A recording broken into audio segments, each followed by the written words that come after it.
But I start on a slightly negative note.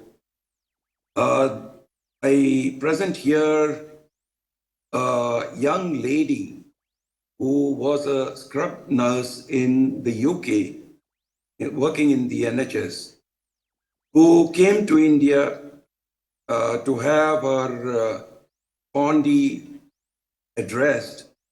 And she went to one of the cities in India and got this terrible surgery done.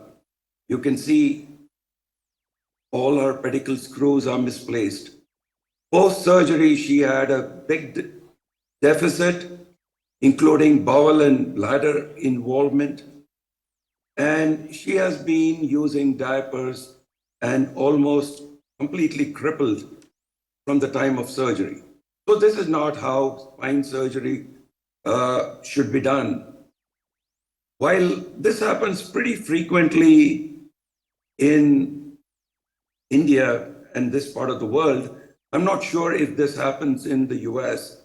Perhaps it doesn't happen that frequently. Way back in 1991, I was doing pedicular screw fixation. And here you see a high-grade spondy that has been reduced and fixed from the back.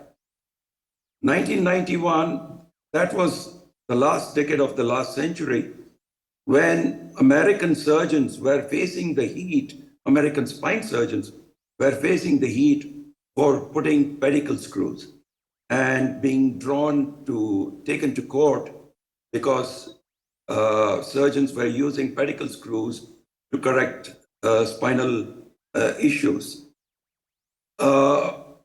15 years after I did this high-grade spondy reduction, we were talking about the safety and the possibility of correcting high-grade spondies and stalwarts of Indian spine surgery were debating with me whether this should at all be attempted.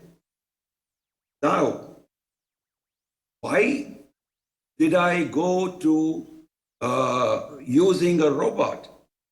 I've been placing pedicle screws for 25 years. My technique has been primarily freehand, but I have had issues with obese patients, doing revision surgery, and in severely deformed spines.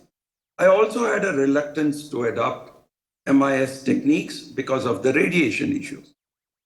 I had tried navigation, used jigs in the past without much success.